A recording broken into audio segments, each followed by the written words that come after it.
Hello everyone and welcome back to the Quantum Dispatch with the very first episode going out on Spotify with a foursome. All four of us are here, the full team, the full crew are here this evening for the first time since we've been live on Spotify and Apple Podcasts, which is beautiful. Of course, my name, GFA Plays, and my fellow co-host CJ Radley, OneDark and GFA, Swanky Fisherman, we're all here tonight to bring the beautiful Star Citizen news and theory crafting to your ears. And we'll go around the group from my camera order. CJ, how are you, my friend? I am good. Man. I did pick up on your introduction there. You said for the first episode going out on Spotify. How many times have we said first episode going out on Spotify now? It's got to be, I think it's the fourth. no, with all of us. Yeah, I was going to say, but when you first said it, I was like, how many times have we had this case? But no, I'm good. Managed to play a little bit. For once, I actually got in the verse, and I've had quite a few play sessions actually since 4.7,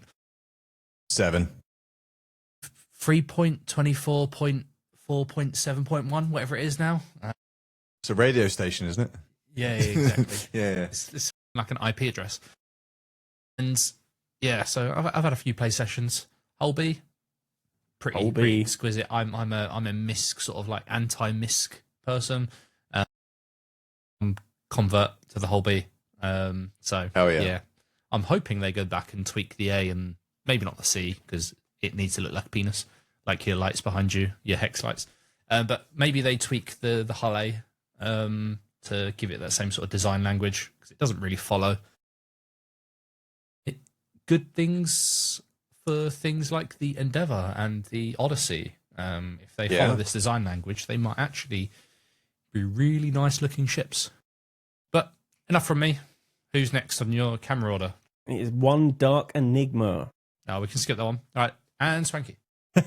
Hello, everyone. Yeah, it's been a good week. Been able to get some time back in the verse. I'm off for the next 2 weeks, so I missed next weekend's podcast. But yeah, no, I've been back in the game.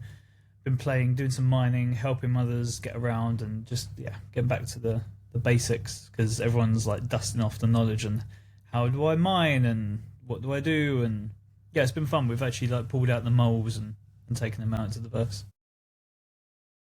Yeah, it's been refreshing is probably the phrase there, and that brings us beautifully onto Swanky Fisherman. Hello, everyone. S. Yeah, I am the S Fisherman.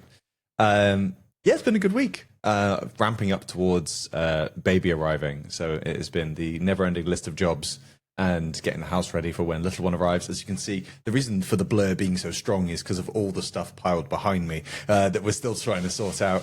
But no, also being able to get in the verse, we had another foursome earlier in the week with the four of us taking out the whole B. CJ, don't look like that. You loved it. The Holby earlier in the week, we had a lot of fun. It's a great ship. It's an awesome looking ship. The design of the engines, I think, is the way the cargo is laid out is, my word, it's just fantastic.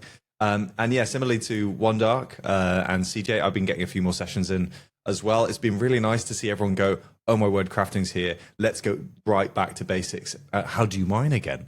Like, no one's needed to mine because everything has only been for AUEC for such a long time. All of a sudden, it's like, I actually have to do things to make things that isn't just credits. Sick, I'm in. The amount of my friends I've seen coming back to the game has been awesome. So yeah, good one for me. And how about you, GFA? How was your week, man? Yeah, thank you very much for asking. It's been good. It's as you said, we ventured out into the whole B with all four of us, and it was a really fun time. There's a video out, a collab video out on both our channel and the QD, and then there'll be a bespoke whole B breakdown coming out on the QD channel in the next few days. So definitely make sure you're subscribed over there on YouTube and keep your eye out for that. And I think that's going to be a really in-depth breakdown with stats and just going through everything that we like and dislike about the ship. There's not much we dislike, and I like that. I've said like and dislike a lot. I do hope that the D and the E have a bit of love showing with the response that the whole B has got, with the A and the C being fairly similar in their style. I'm hoping that the D and the E get a bit of an upgrade maybe visually, so they don't just look like a whole C stretched bigger, that they actually look unique. because as something we can actually talk about, good segue, the hull E is no longer a limited hull. You can CCU up to the hull E right now, so anyone can get that ship.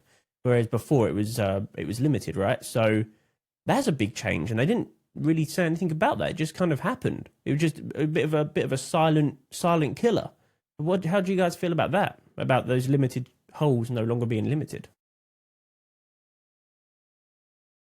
Who do you want to start with? Anyone that feels like they've got a passion. I have no passion. I am eternally grey.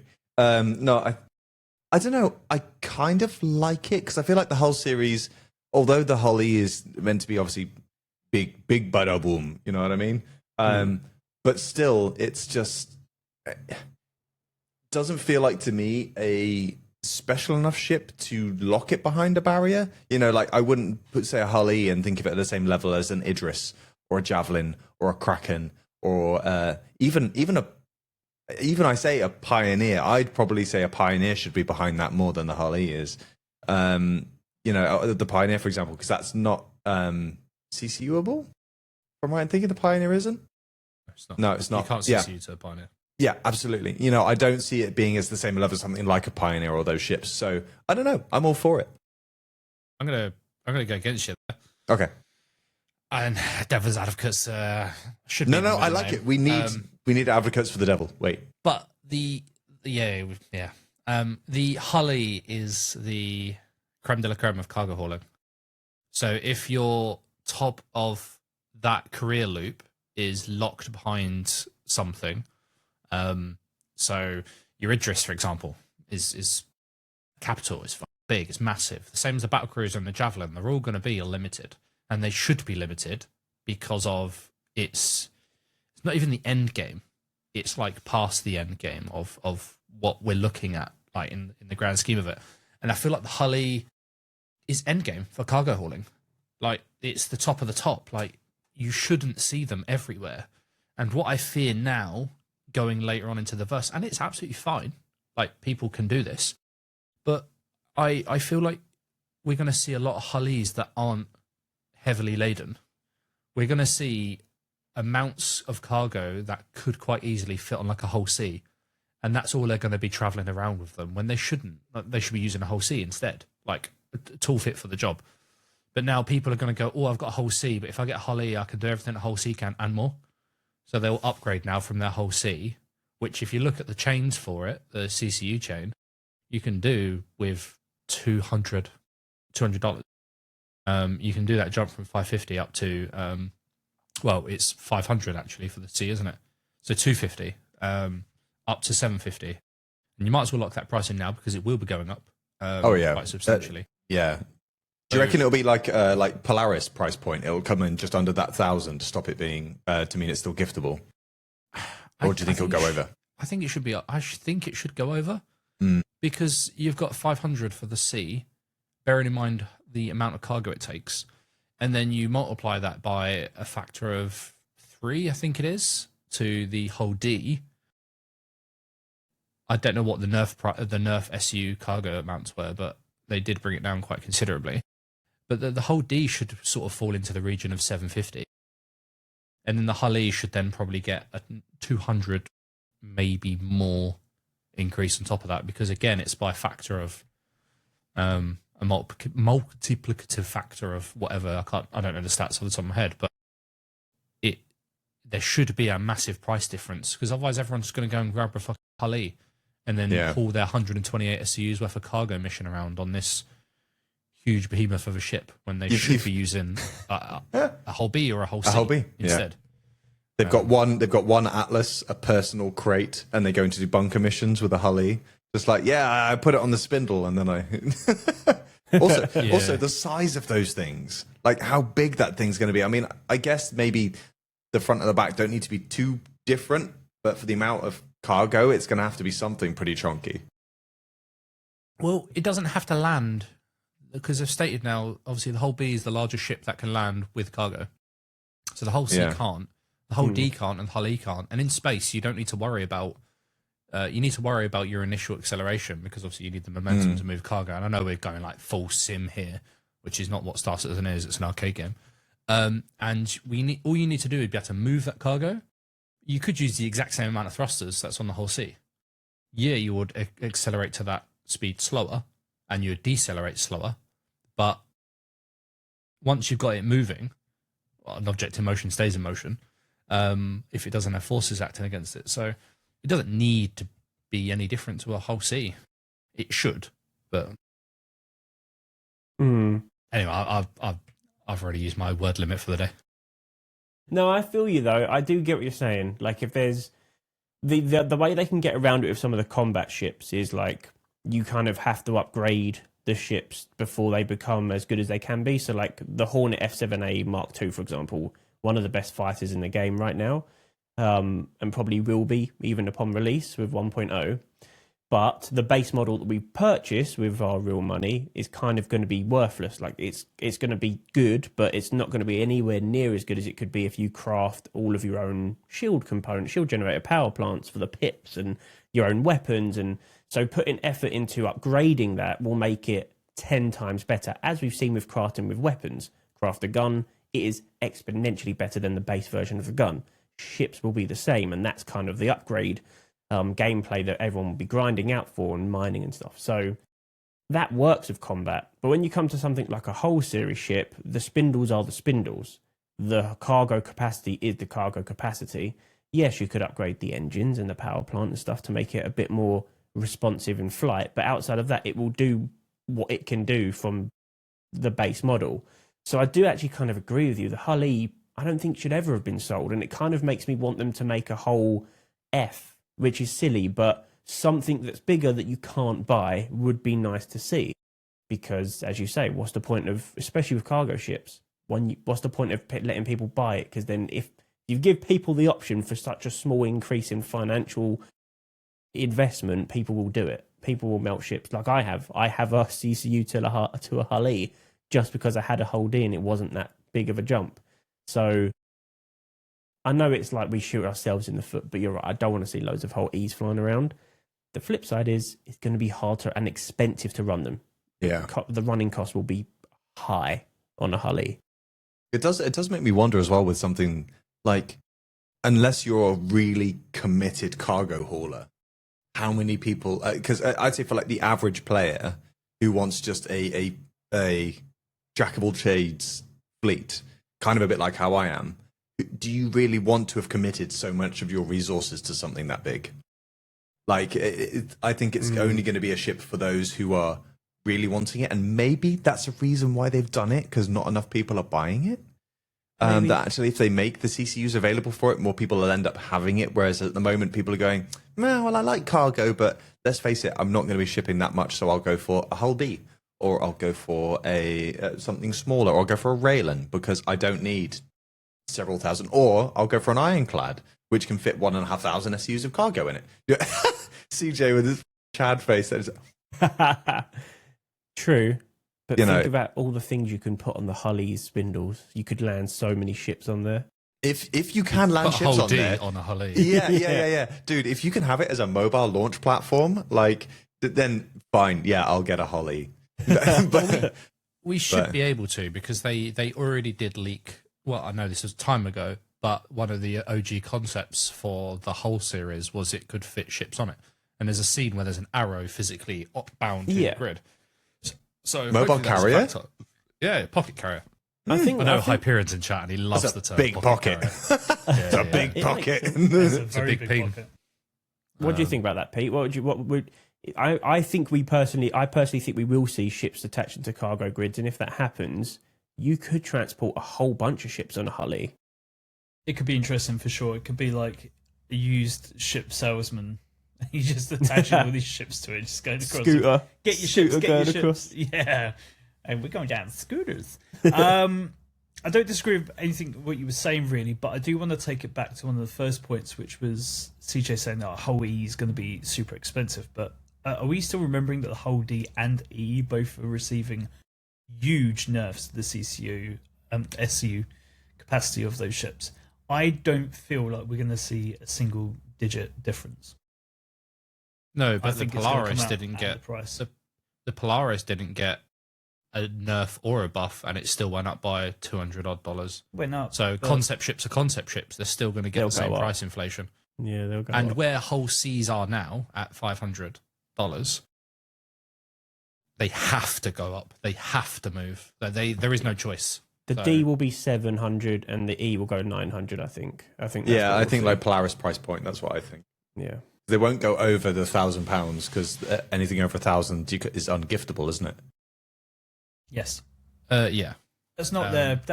I know that's not their priority. I know it's not their priority, but I feel like they'd piss off too many people if they went over the $1,000 price point. So they just stick it in that 900 range, like they've done with a couple other things. I don't think gifting is going to be a concept when the D and E are released. So no, this is also a very good point. Yeah, that's also another interesting thing to discuss at some point is what do we think is going to happen with chips and CCUs and things like that when 1.0 rolls around? Well, I want to stay on the whole series real quick. Let's not do that. Yes, that's fair. So, just before we go, because I'll put the spicy away. One bad. I said about we gonna do a little bit of theory crafting today, and I've got an idea for the whole D and the Hull E, maybe more so the Hull E, that I would love to get across to a developer or one of the concept team that are planning it. Give us the ability to not fully extend the D and the E. So like you can do like a stage 1 extension, which opens up the first spindle, which gives you like 1,000 SU. Semi. And then a second stage and a third stage. Yeah, you can go through the stages. You've got a semi, and then you've got the full shaft peen extension. Yeah. The full shaft extension. But it'd be good to maybe not like... And again, I'm caveating my own point. I said I don't want to see whole E's flying around that aren't fully laden. But if it's now available for everyone, kind of factor in for the fact it's not going to be full cargo. Like, it's going to be, what, I think the Hull E was like 12K SCU? Like, or something like that. No, it used to be, the Hull E used to be like 96, 90, I think. Yeah, it used to be 90K something. And I think it got nerfed all the way down to like 12K or I think it's 6K now, isn't it? Nah, it's more than that. Like 12K, like 16K or something. Now, I think the D went down from like 20K down to 6, something along those lines. I would love to be able to like maybe not do stage 1, stage 2, stage 3, open a spindle at a time. Imagine on the Hull E, for example, air quotes 12K, if you can reduce it down to only open half of the storage. And you can kind of do it freely and open the other half as and when you need it, kind of thing. It doesn't make sense from like I know there's no wind in space, but from like an aerodynamic standpoint, you're not just gonna have all this extra stuff expanded when it's not fully laden yet. It makes sense to be able to do it in part stages. Yeah, I think that would be really cool actually. If you could do it one spindle at a time, I would actually quite like that. Yeah. I think like it'd be good if like the center is part of the ship, so the chassis, and then it kind of either can expand from the back to show spindles at the back, or expand from the front, or something like that. But then like the center is still like part of the ship, so get like an engineering crew in there. I know I was doing like a lot of like hand gestures. So just make sure, both of these sides, or even if you could have it that the way that it expands out, could they have it that part of the mid animation means that their spindles are like the whole B, and that they sit at that angle? But if you wanted the extra extension and more, they could then flip out from that to give you the extra space and the classic cross pose that they've got at the moment. Oh, there we go. We got the cargo amounts for the ships from a first time chatter as well. Jumped in, first time chatter, and was like, welcome, these are the numbers. But no, thanks for that. Yeah, so 12K for the Hull E, 12,300, and then 6,900 for the D. So, it's an expensive D. It is an expensive D. Mm. Yeah. I mean, it's still more realistic. And I was talking to my buddy about this the other day. Realistically, the only use case of the Hull E for the majority is going to be for orgs that are building space stations and stuff, because you can't land. 12K SCU is nuts. But I just think, I don't know if anyone's flown a fully loaded Hull C, sorry. Yes. But it is so sluggish and slow. Like, you accelerate and it takes about 3 business days before you're going 1 meter per second. and then slowing down is treacherous behavior because you're fully loaded. You've got all this expensive cargo. You're about 3 kilometers away from the space station, and you come off the accelerator with, in coupled mode. So you've got the thrusters pushing back. You do the old Alabama spin or whatever it's called. You turn around, the old, was it Crazy Ivan from Firefly? You turn and give the booster back towards the station, and you look at your watch, and it takes 10 minutes to stop. So you're like, Christ, if that's the whole C fully loaded, what's the whole E gonna fly like fully loaded? So there is a part of me that thinks, I think they need to maybe make the whole C a little bit less sluggish when it's fully loaded, because I don't see how the Hull E is going to operate. It's so much bigger. I know the engines are bigger, but Christ. I would love to be able to like theory craft how much cargo you're going to need in like a space station. Like, how much are you going to need for the daily running or the monthly running to require 12,000 SCU of cargo? We should definitely acknowledge what's going on in chat now. Here he comes. Here he is. Yeah. Hello, John. Thank you for coming in for the five gifted subs. Appreciate you, dude. GFA. Jade, I just turned up, dropped 2 messages, and then now he's got sub. Perfect Beautiful timing for the arrival. Thank you, my friend. Thank you, Hyperion. I got a sub as well, apparently. So did I.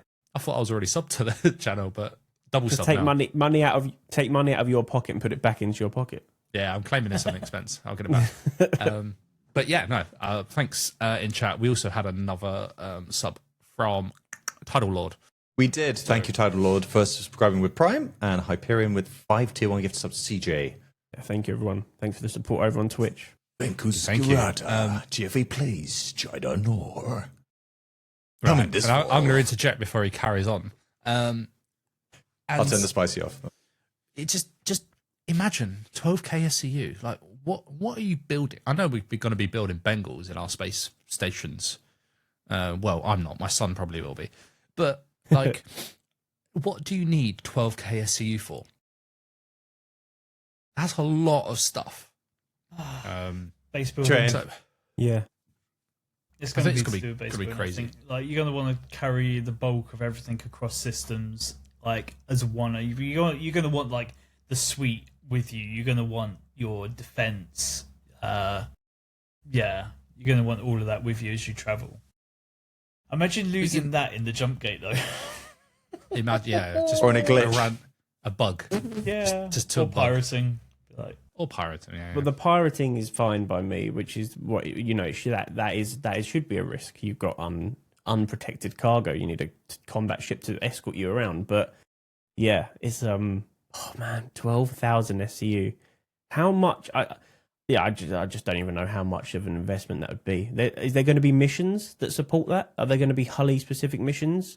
I guess they wouldn't be specific if you had. I don't know. I feel like maybe there has to be. Like, for there to be, like, you can't, well, they were saying, weren't they, that they would never release a ship without it having, like, I say that, there are obviously ships out there that still don't have their gameplay loops, but without it having something to do with the ship.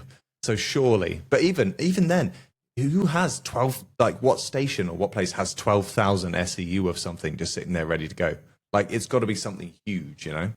I hope it's medical supplies. There needs to be a proper player economy. Like, or food, for example, for like a planet or some and the player economy needs to be like, if there's loads of people that are using medical facilities at Lorville will put out messages saying we need stims, we need med stuff, and then it's just players will pick up those contracts and deliver to Lorville because they need them. That player-driven economy needs to be there for something like that.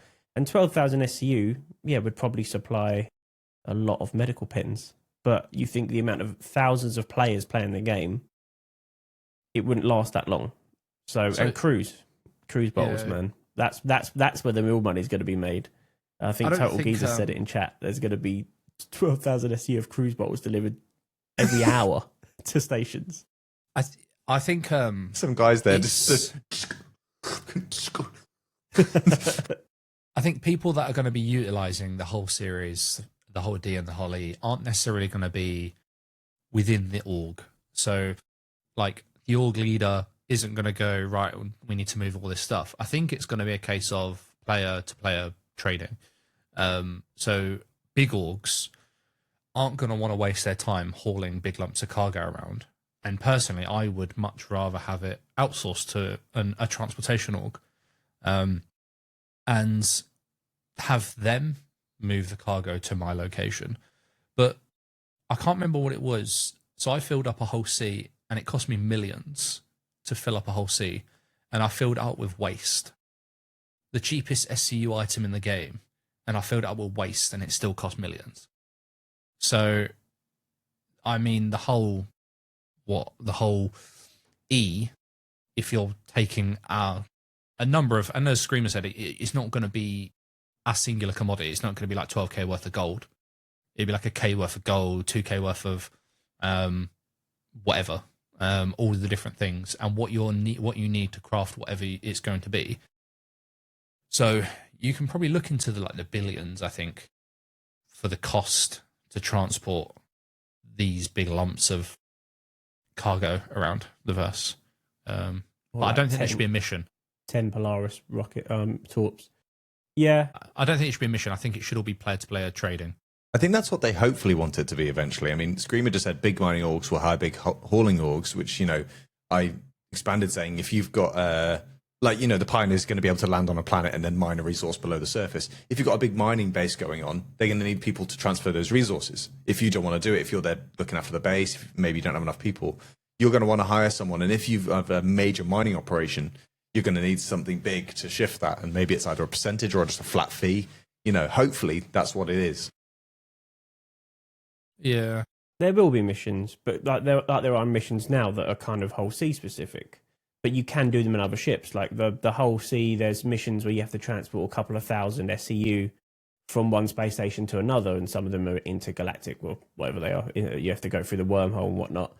There are some forms of whole sea specific missions, but you could do them in a whole B. Just you'd have to do multiple trips. I think it would kind of be that, like it would be a mission that maybe is 7,000 or 8,000 SCU that you have to deliver.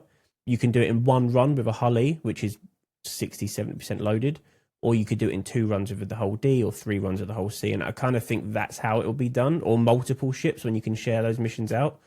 But yeah, I think ultimately it's going to be orgs, space stations, because you can't land with the cargo anyway. I'm assuming the Hully can land, just not of the spindles, obviously. Yes. Yeah, so it would just be you can't do cargo running with it in space. But there's nothing stopping you even if you don't have a space station. There's nothing stopping you parking out of Atmo with the Hully that you've transported all that stuff, and then taking smaller ships from your base up and down, like shuttling. And you kind of use the Hully as a mobile base station in itself. I do hope that some form of space station is accessible to smaller orgs. Like, I'm hoping that a group of, let's say, 10 of us could build a space station eventually, even if it was on a tiny scale compared to other ones. I hope there's different sizes of space station, not just one base size, and you have to have, like, realistically 50 people minimum to get it built. I hope there's, like, levels to it, because it would be a shame if that gameplay was locked off to people that weren't in orgs, because there's loads of people that just play in a small group of, like, 5 or 6 of their friends, or 2 or 3 of their friends, and they still want to have that gameplay, right, to an extent. Yeah, I think when you're thinking about like that 12k SCU, you need a large org, because to mine that amount of resources, you're going to need an entire mining org to fill a request to fill 12k's worth of SCU. So I don't think orgs of a medium size. It's obviously like we're in Alpha Adani with Hyperion that's chilling in chat. We won't be able to fill Hully. If we dedicated everyone in the org to do mining, we still wouldn't be able to fill it. So then that leads me on to the other point. Who's now going to transport that cargo? Because you don't just have one person on the ship. You need that ship fully crewed. You now need a complete convoy to follow that ship around to ensure you don't get pirated. And then who's going to be taking this cargo? So in a space station, an org's going to require it. So if you think about the grand scheme of it, only the hugest of orgs are going to be able to run a Hully and a full mining operation and a full crafting operation and benefit from it. So it's all got to be player-to-player trading. I know that orgs like there's like Bob orgs like ADI and Test, like they're gonna be able to do it all because they've got tons of people because they just randomly send invites to everyone. So they've got plenty of people to be able to do all this stuff. But your normal orgs with normal people aren't going to be able to make use of the entire career loop. So we'll start seeing more specialization, I think. I like that things. though. Yeah, it's like Foxhole, and that's one of the best things about Foxhole. You kind of have players that do like to specialize in something, especially if they're running Logi. Like they'll be like, I like doing this part of the logistics chain, whether it's the new plane gameplay or it's on the ship or it's the running the jeeps or the trucks. Then you've got the people that are actually doing the mining, and there's people that would be mining the really basic material, and then there's people that will go and mine the more lucrative stuff that's harder to find but can craft better stuff for your army. And I kind of like that there's going to be specialist roles, because I always wanted to have a shop that sells the best of something, right? That's kind of what I wanted to get from crafting. I want to have a farm or a base that I build somewhere that people go, GFA makes really good pistols, and I want if you want a good pistol with all the attachments and it's the best crafted components, and it's, you know, you go to GFA, and that's kind of what I would like to get out of the crafting side of things, to really specialize in one niche. And I think this is the same thing. I think what you're saying is right. I think it will come down to player trading, and people in running Hullies will be specialist teams, and that's the only thing making me think, do I even bother applying my CCU to it? Because am I ever going to use a Hully? I'm going to build on what you've posed there. So, like, player-to-player trading. Do you reckon we're going to see... Because we know how energetic the Star Citizen community is and how, like, enthusiastic they are about everything. Are we going to see people making targeted ads on social media for their own in-game stores? Yeah. I am all for that. Pete, I'll stop you there. Yeah. I'll be doing that. 100% I'll be doing that. Hey, if you need some voiceover work done, just, you know, to talk to me. Yeah. 100%. Oh my god, this is going to be amazing. That's the joy of it, isn't it? Like, you want something specific in the game, you want to go to someone that knows about that thing. Same as real life. You call a plumber when you've got a leaky pipe, not an electrician, and vice versa. You want people that specialize in a role, and then it's word of mouth and it's feedback, isn't it? You talk around, you go to a space station, and when VoIP's working one day, you can maybe talk to other players and be like, hey, I'm looking to buy a pistol. Do you have any recommendations? Yeah, Swanky down on Daymar. Yeah, he's over near, I don't know, Brio's Breaker Yard, 30 kilometers to the east or whatever. If you find him over there, he makes really good pistols and he's trustworthy, good ratings. Like that kind of word of mouth of that's the level of what Star Citizen will achieve. And I love that. Agreed. It's the reason I back the game. I wonder if there's any other like games out there that have achieved this level of enthusiasm and have that sort of, like, you know, is it Star Wars Galaxies that Eason kept rabbiting on about, like, and talk about the crafting system in there. Honestly, man, he couldn't go on a podcast without talking about it. And he loves the game. He's super passionate about it, and I'm all for that. I wonder if they had the same thing where it's like you're scrolling your Facebook back in the day and it's like, oh, Star Wars Galaxies, because you play it and it knows that you're a player, it's going to target you with those ads and say, come and get your lightsaber here, new crystal or something. Like, I don't know. I wonder if that's already been a thing. Or I think Rust kind of does it to an extent. Yeah. Like, people have like shops on Rust and like Gary's Mod even. But like you would walk around on Rust and you'd find people that you can make your own pre-written signs, obviously on a much smaller scale. But I mean in real life, like you're on your phone at work and it's like, oh yeah, some guy needs to tap him up later for, I don't know, a new multi-tool that like has a longer battery life than everything else or something. 100%. I mean, World at Warcraft, I mean, almost certainly has done something like that. I'm pretty certain like that. Yeah. I mean, I know this is a slight caveat to the side. You're talking about why you back the game and things like this. Like, I'd love it if maybe not crafting the best weapons or the best something, but having a place or a base where it's like a restaurant or it's like a bar. Like there's American dive bars or something where they come in and I'll be there like, hey, how you doing? I could get you something. What you want? Come take a seat. How's your day been? And I'd love to just, if VoIP's working properly, I'd love to role play as like a bar owner or something like that. Just see Kyosa there. Kyosa will be right there. He'll be the bartender. I'd have him. Yeah.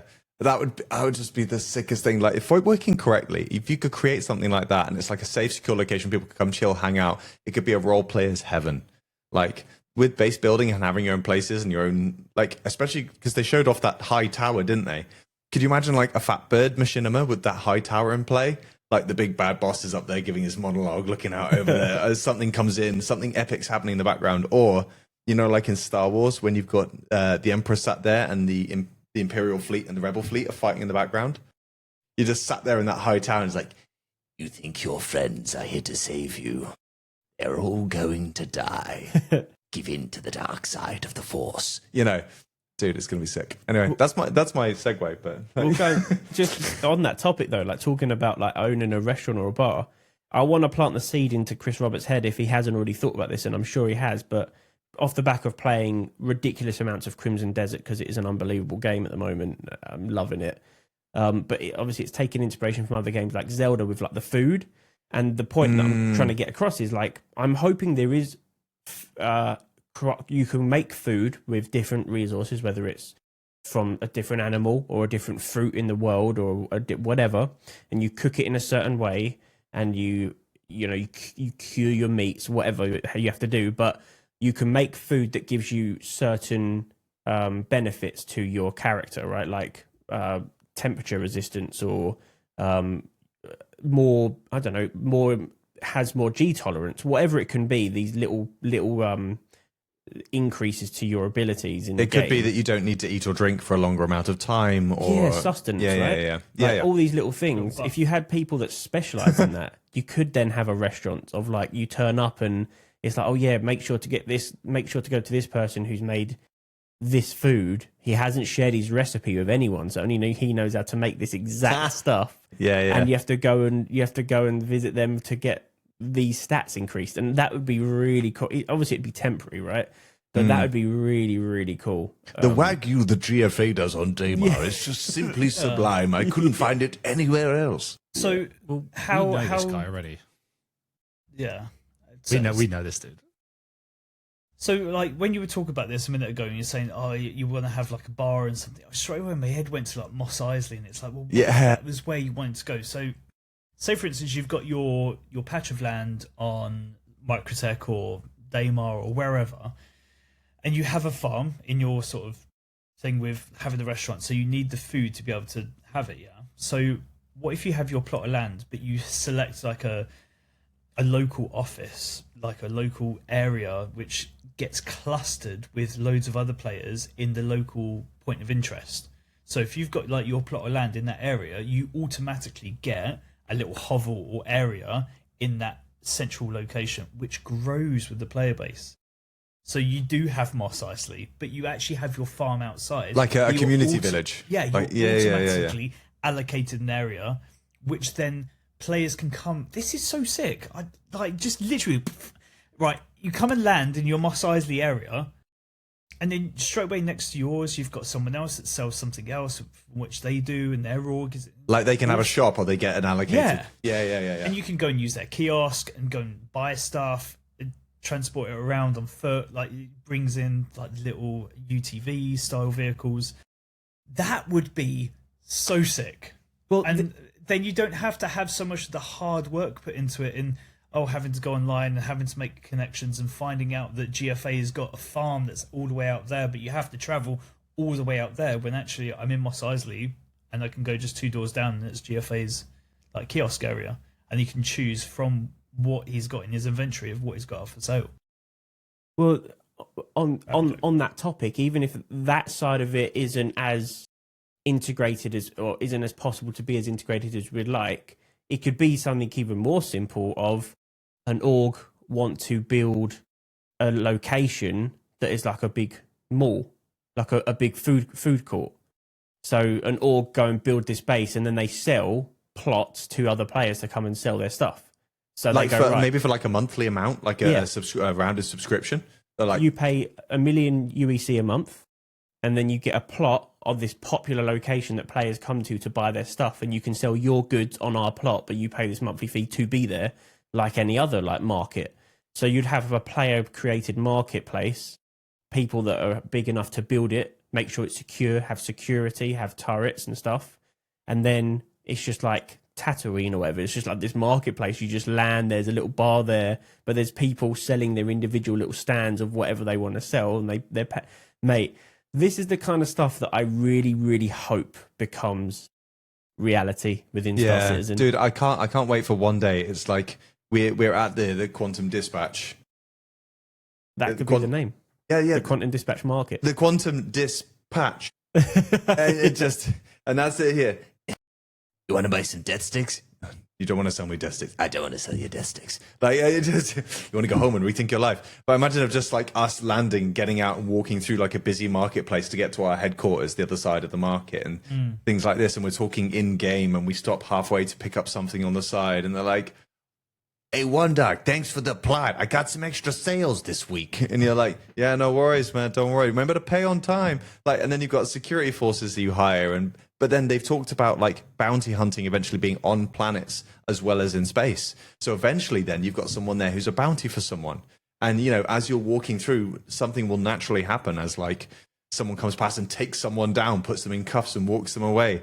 You know, just the universe alive around you, you know, as it goes on.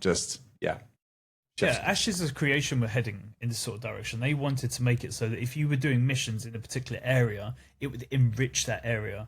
And so there would be more gold flowing, it would expand, it would become more sort of like nicer, more modernistic.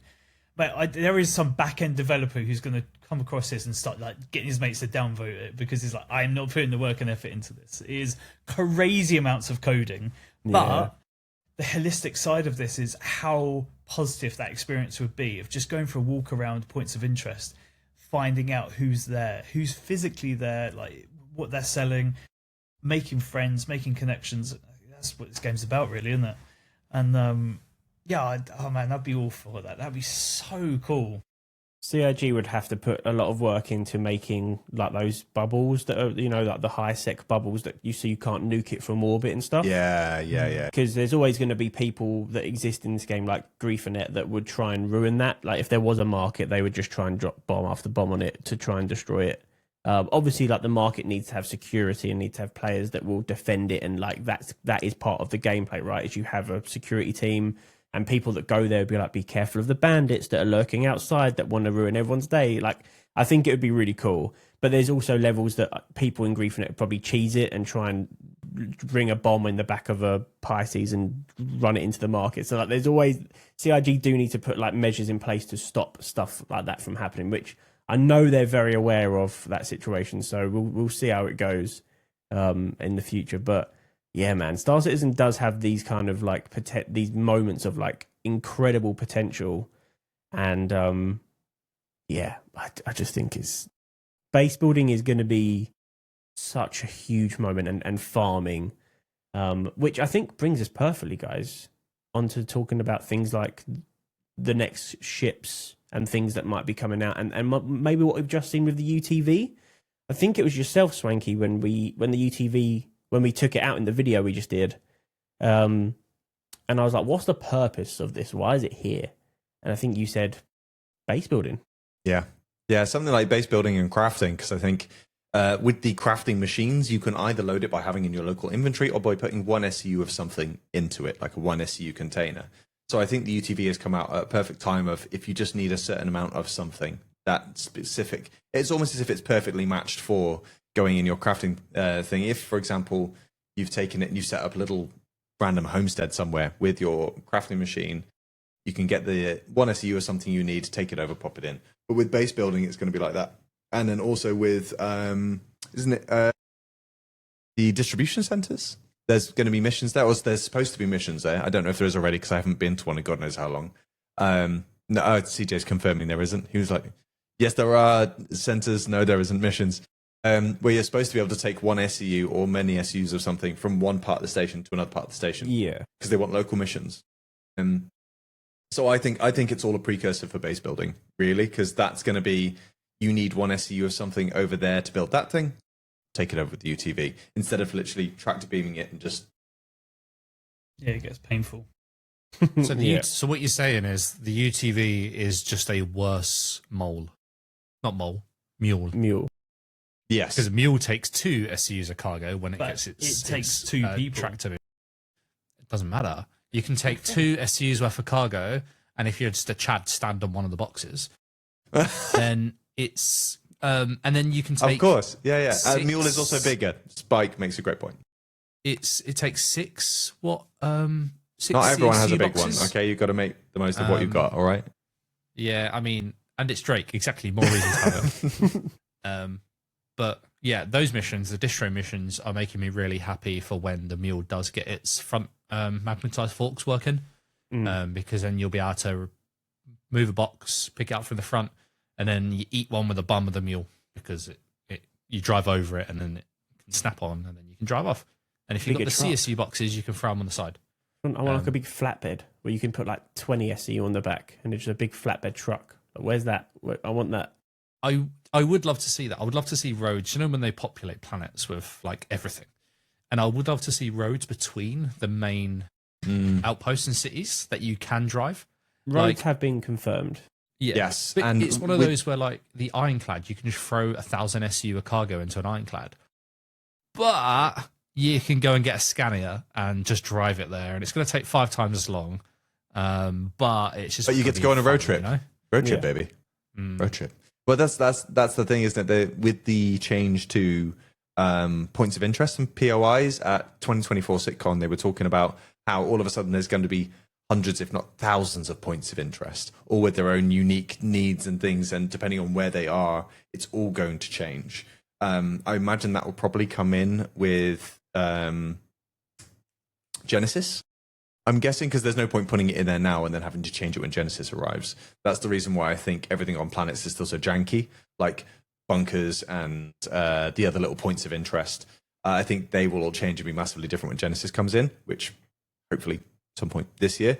But just imagine like jungle biome or rainforest biome with a road through the middle of it, and you're just driving along beams of light coming through the millions of trees in this forest you're going through, and there's an off-road to the right, and you take that off-road and it takes you to a random outpost somewhere with have their own missions. And things like that, man, which just makes me so excited. That SitCon 2024 presentation with Genesis and all the base stuff, and the point of it, I was like, yes, please.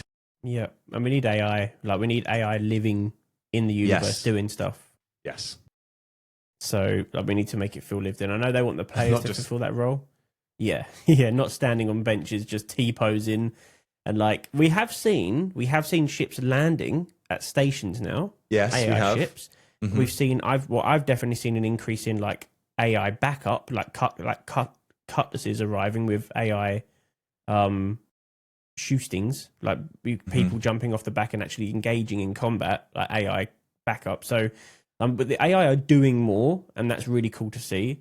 But we do need. I want to feel like it's lived in. So yeah, as you say, I want to drive through like a forest or a swamp and see some AI going about doing their business, which I'm sure will be there soon. But an AI cargo. I want to be able to pirate an AI cargo ship if there's no players around.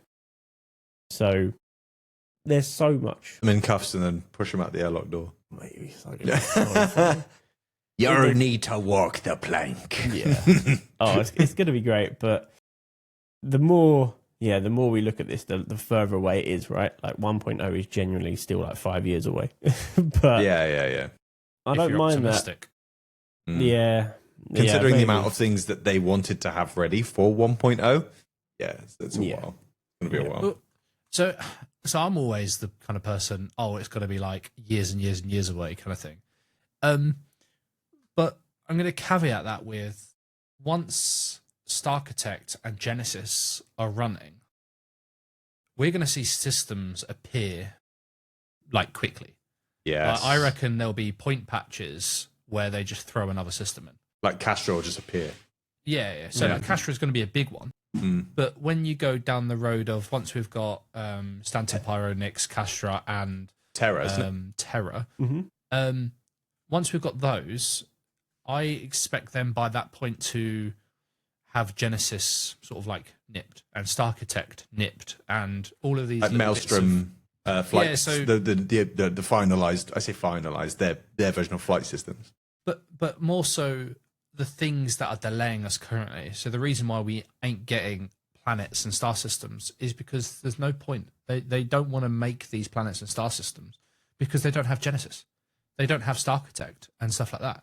So once they have all of this, they can probably, and I'm not a game dev person, but I assume they can quite literally just run code, generate this body, 5 planets, literally just do upload a JSON and it's got like the planet stats to it. Oh, this is going to be a gas giant and whatever. They literally just click enter and then pow. Like it's that's how the Genesis and stuff is supposed to work. It generates the planets, and then the Starkitect will obviously generate everything on the planets, and then the devs just go through everything afterwards and just fix things, just patch up holes and make things look a bit pretty and do a little bit of final tweaking. But I think once they're getting closer to completion, which granted they showed us a gameplay footage of it over 2 years ago, and we've heard nothing since, pretty much, like about how it's getting on. I don't know how far that is, but once that's done, effectively we'll either see a ramp up of star systems, or that's when more focus are going to the other things, effectively speeding up the 1.0 release. So I would agree, 5 years probably plus, just judging by the current development process. Boy, just get Anthropic on it. Just get the Claude in there. Replace all the devs with Claude and just be like, yeah, prompts, generate 81 star systems and full gameplay mechanics. And then just overnight, done. Star system complete, released. No. Well, like you said, CJ, I think Total Geezer hit the nail on the head of what I was going to add to that point, which is being the only thing they'd really need to do is those unique locations. Mm-hmm. Because obviously everything with Genesis when they spoke about it in 2024 was that it's automated. Like they've created an algorithm which does this for you automatically. So they will just go, this is the world we need, bam, and it does the weather systems, the nature, the biomes, everything else sorted. Like not like now where it's manually, there's a patch of ground missing from underneath a base in Pyro, you need to go and manually fix that. It'll be where's wood? There we go. Should just work from the off, you know. But yeah, those points of interest. Total Geezer, by the way, the mountain base in Sherman. My word, if I'm ever to have a base, make it be on top of one of those mountains, so when I take off, I can just dip down through the clouds. Yes. Yeah, I mean, seeing as we're on the topic of Theorycraft, then I don't know if you've got a segue into a different part, GFA.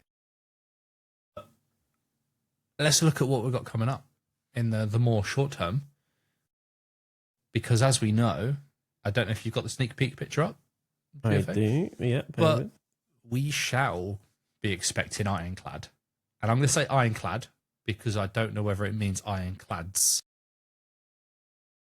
We are obviously expecting one, but it depends on how different they are internally in terms of features and functions.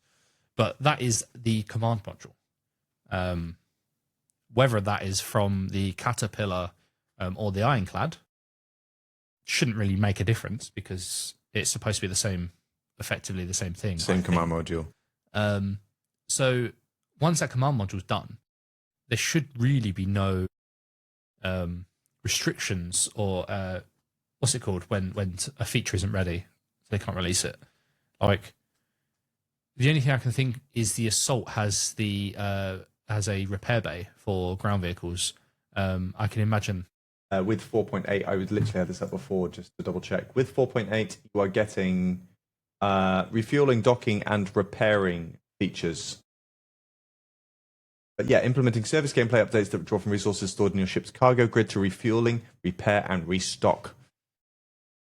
So that's probably why they have to release that with 4.8 is because the Ironclad Assault is coming because you can repair things in its hangar.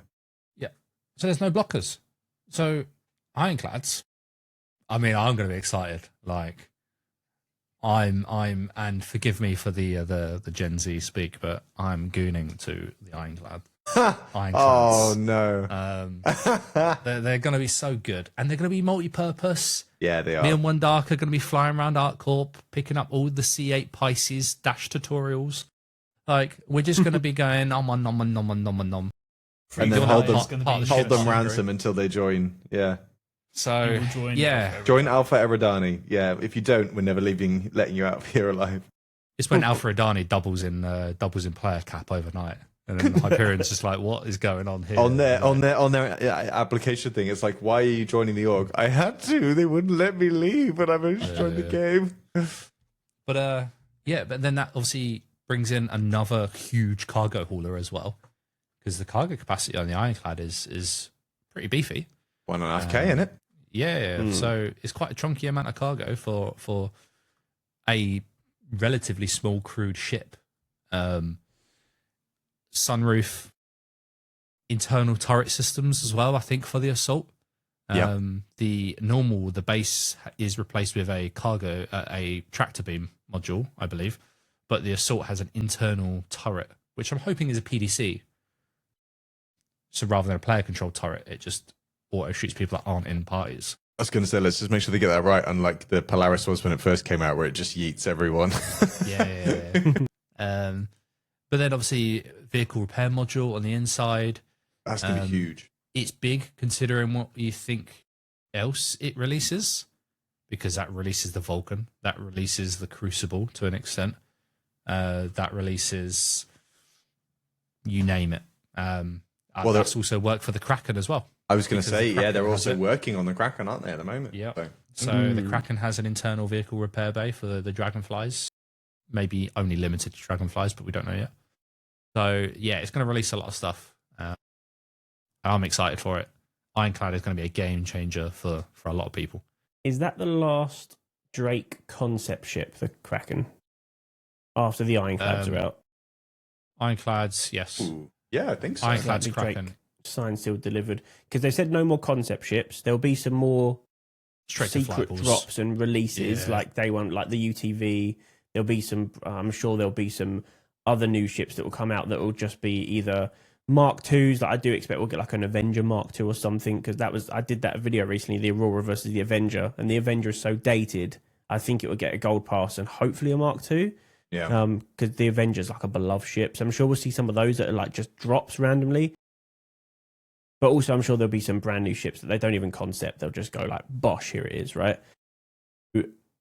I'm sure there'll be other Drake ships is what I'm getting at that we don't know about. But as for concepts that people have bought, I think it's just the Kraken, which is really cool because they're blasting through, and we've got the Galaxy at the end of this year.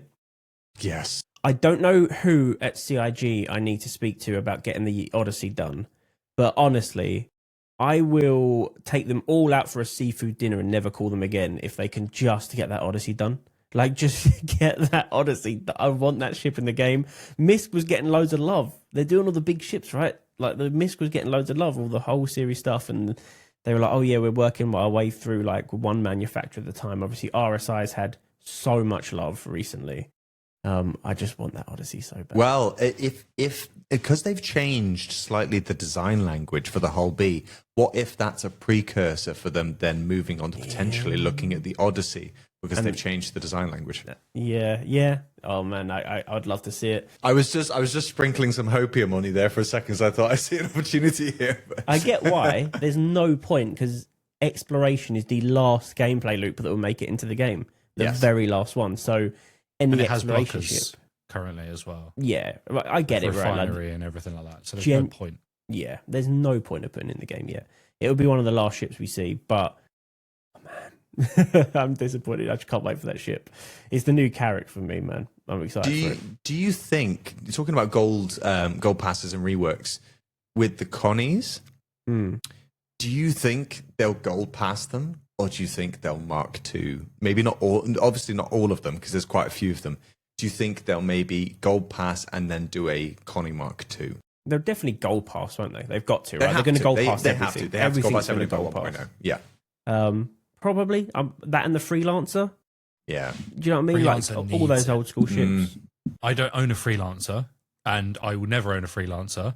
The Freelancer is the only ship in the game that I would happily admit needs the gold pass. Yeah. Because it doesn't work. Does it need a Mark II now? It's got the Star Lancer. No, I think the Star Lancer is its Mark II, but it does need a gold pass. Okay, yeah, fair. That's a fair comment. Yeah. So I know we're going to overrun now, but we need to stop. Well, I say we don't do it. Mark II. I'm not a fan of Mark IIs. I know why they do it, because it gives them a reason to work on gold pass money as well.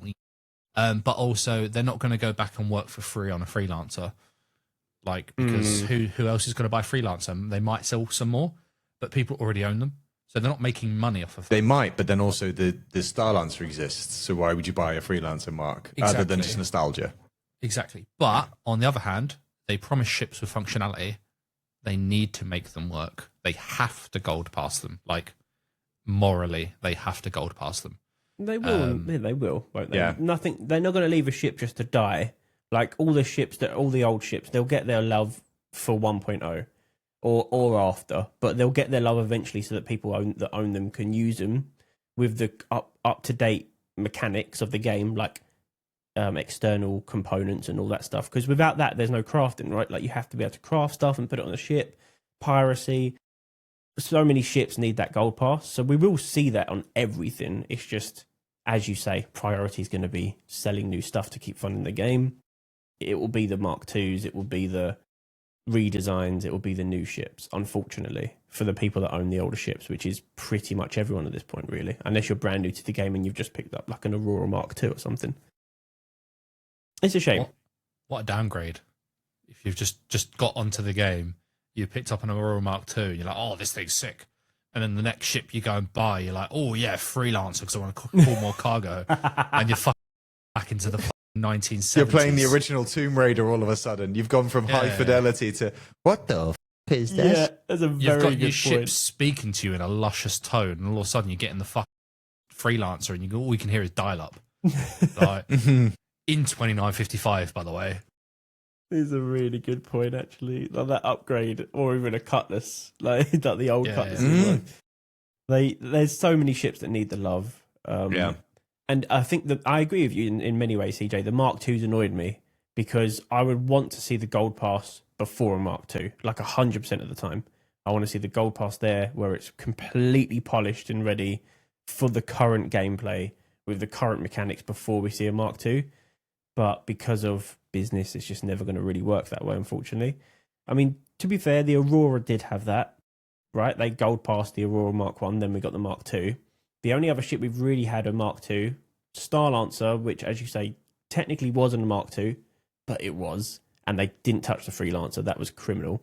The Hornets, the Mark I Hornets are still dated. They didn't get really a gold pass at all, did they? As far as I know, they just released the Mark IIs. They just released Mark IIs. Yeah. Did they sunset the Mark Ones? Didn't they? So they pulled them, so you can't purchase them, but you can still buy them from buybacks. You can. So So they haven't, not like with the Aurora. Okay. Nope. Which scares me because they don't know what they're doing. From one ship to another, they don't have a clue. Like everything is, there's no consistency with it, is there? Yeah, exactly. So, which then leaves us being like, well, what's your plan here if nothing's the same? Yeah. But I kind of get it, and I know why they have to Mark II things. Things that piss me off more than the Mark II, though, the Mark I SE for the Aurora. Yeah. Why would you release a ship that is the same ship as everything else, but better in every aspect? Yeah. Why do you just not? Why there's no point having the rest. Yeah, just release the Mark II. Don't release the SE. It's like releasing a Drake Cutlass, but a Drake Cutlass has got a medbed, a EMP, and tons of guns, and can haul tons of cargo. The SE was a wonky choice. Let's release a ship that can do a bit of what all the other ones can do for a Mark I chassis. It's annoying because it is, and we've said this before, and this isn't like white knighting or kicking off like about CIG. It just shows that the entirety of the game is purely funded by the market team. Like it is, and they decide what happens. Like they want money. That's it. And I get it. It's a business. I fully get it, and I appreciate it. That is their job. That is their job.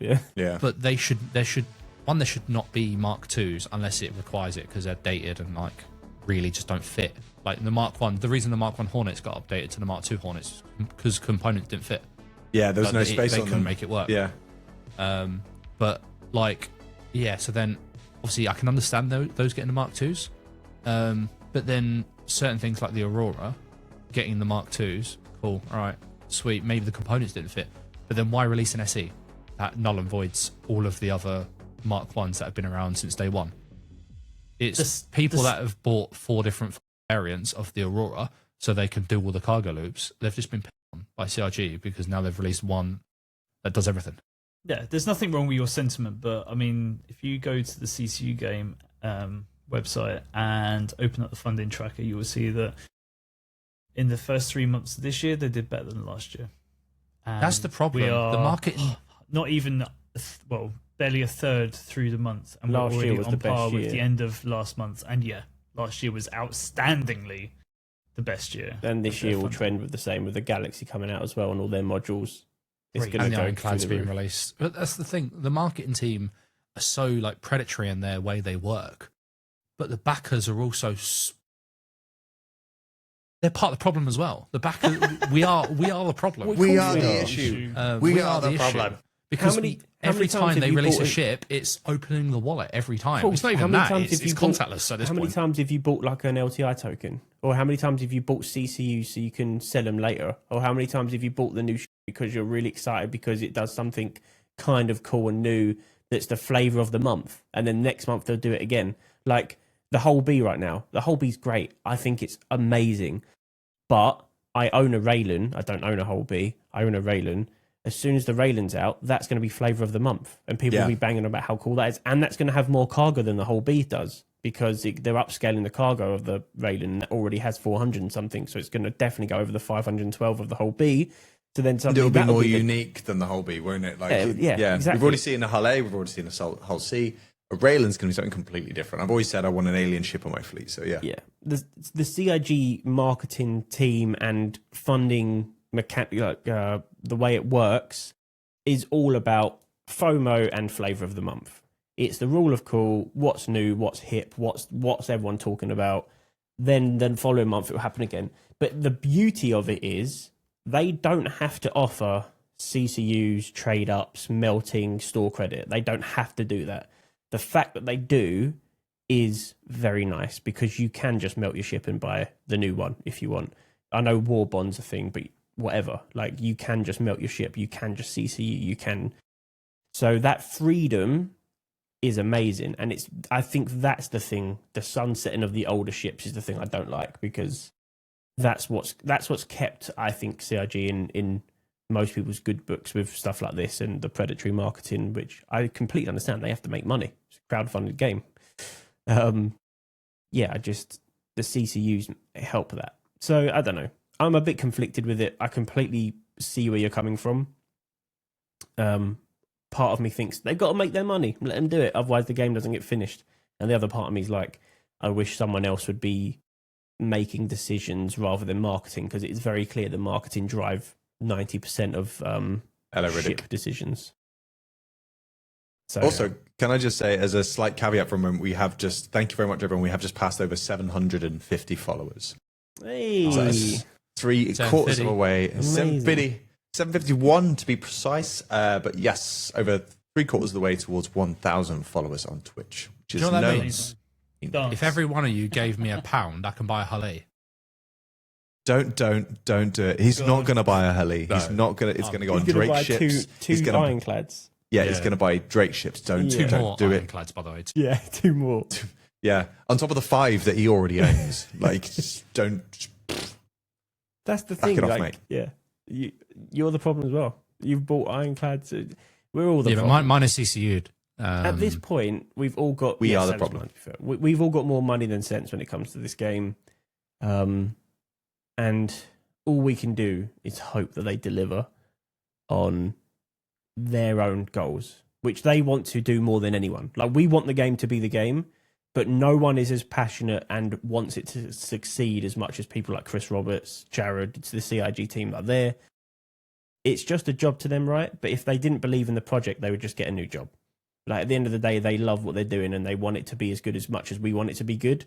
You know, when Elliot's making a mission or whatever, like, they want it to be good. They want to see players enjoying it and being like, this is sick. Like, that's that's the joy of this project. They're just as passionate. So, yeah. I would say, like with the recent Bar Citizen that we were at, just being able to sit there and talk to the devs, all of them are so passionate. Like that, like adding to what you said, GFA, they're all so passionate. They want the same things we want. They're genuinely interested in what we want to do and how we want this to come across, in how we feel about the things that they've made. There was the one guy from the marketing, not the marketing team, what is it? Why can't I think of it? What the credits are? I kind of think my brain's just gone completely blank. Economy? The Economy. Thank you. Thanks, everyone. The brain freeze was sponsored by the Quantum Dispatch. I thought you were ending the podcast there. Yeah, and okay, we're going to leave now because Swanky's broken. So the guy from the Economy team was there, and pretty much every few seconds it turned around to, that's completely broken. Hey, just like, and then they'd point at the gentleman and he'd be like, shut up. He's like, I know, it's going to be fixed. But all of them are so passionate. They want it to work. They want us to enjoy it. They have the same dreams about it. A lot of them were originally backers as well, and they come into it same as we were. Like, if any of us four then got to work for them, we'd bring the same passion into it, and we'd want the same things that they do. They're all going, what do you think of this? I love this. What did you think of it? And maybe we could have done that better. And it's just, having seen that firsthand, I think if I had never met any of the devs or been to any of these, I'd have a very different standpoint on the game and a feeling for it. But because, you feed off the energy of other people, like seeing them and what they do and the way they talk so passionately about it and listen to what you're saying, you're like, I'm excited for this. Yeah. 100%. I think that brings us very nicely to the end of episode 3. I mean, technically, I don't know. I don't actually know what episode we're on. But we've done a few of these. 4. Sorry, God, I can't keep up. 4. Spotify 4, we'll call it. I did want to share one thing. This is what I messaged in the group chat about the other day. So a long time ago, I wrote a song for Star Citizen, and I sent it to a musician friend of mine. Don't get too excited. Let me get there. A musician friend of mine. I wrote a song, and I sung on the song. I'm not very good at singing, but I wanted to send it to him because he lives in America. He's really, really good at the stuff he's done. His name's Durand IV. He's fantastic, or Durand 4, I suppose. I sent it over to him, and we never really got the project going, but I wanted to make it like a really cool song to put on YouTube. This was genuinely like 2-3 years ago when I first started doing Star Citizen content. Fast forward, the other day I found the file. When I was clearing out my G drive, I found the file. And I was like, right, I want to see if I can do something with this with AI. So I uploaded like my vocals to AI and tried to make a song out of it with the same lyrics, by the way. Like, all these lyrics are exactly as I put them together. It spat out a song. Okay. Now, it doesn't really sound like me. It kind of does, kind of doesn't.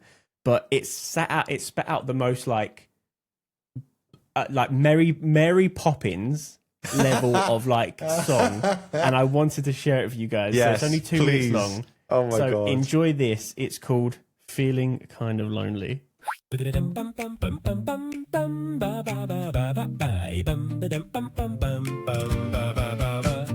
Feeling kind of lonely, so I fly away. How ready it's gone. The darkness of open space. It does sound a bit like isn't it? Engines as they roar behind, ripping up the air like they stopped in time. You can't take the sky away from me, because when we fly amongst the stars, we finally feel we found our cause, 'cause we're all one crew just trying to play the game. They say in space no one can hear you scream, but even Ripley can hear me sing, 'cause we're all one crew just trying to play the game. What's this now? Things have stopped working. They say that comes with age, but that's not what this is right now. Pretty sure it's a 30k. Can't click any of the buttons, and my lips taking me out into space. And there goes my ship in the distance. Guess I'll have to wait for the claim.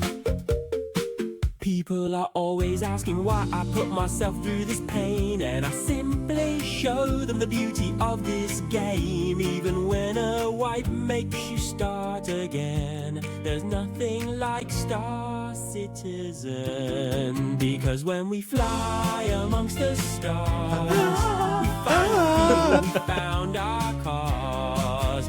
'Cause we're all one crew just trying to play the game. They say in space no one can hear you scream. I think Jared needs to hear this. No, he doesn't. We're getting DMCA striked on anything we could possibly do. The game. Oh, Coming to a dude. Spotify account really soon. Dude. If you send me You're the the lyrics. reason why people get griefed. No. You know what I can imagine? You'd hear.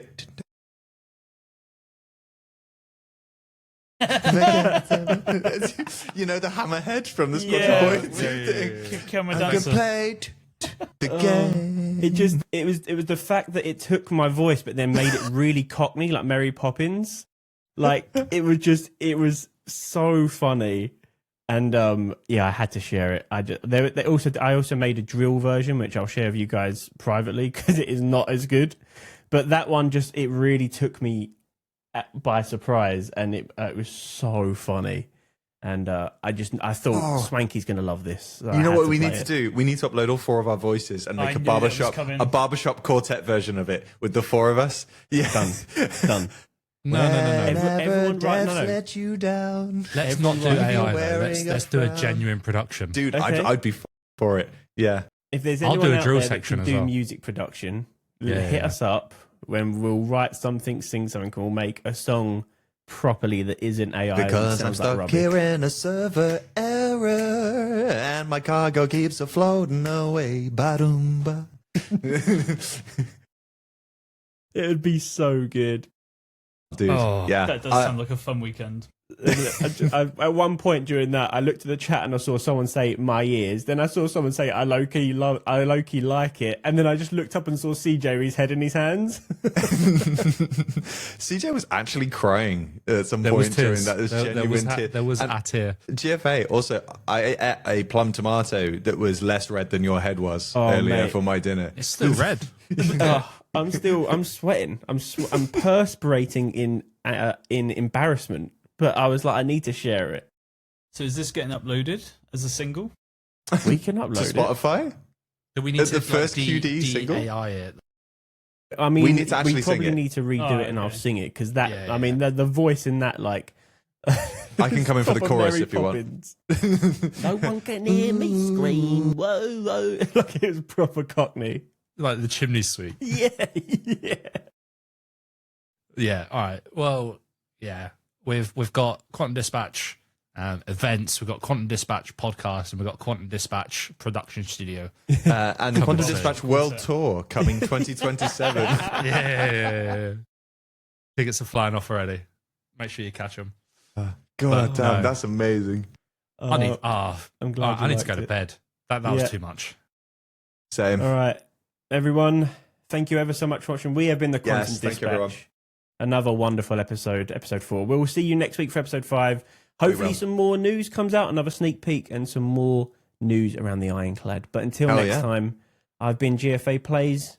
You boys sign off, and we'll go off into the sunset. I have been the Swanky Fisherman, bring you all the jingles, love and joy in the universe. Over to you, OneDark. Sign off. I mean, I have been, I still am, and I remain the One Dark Enigma. I will not see you next week because I will be in sunny Scotland, but I wish you all the best in the verse, and I will see you when I return. CJ already said bye. Yeah. Just See you for that, soon. I think we go through it again. All right, goodbye, everyone. Bye.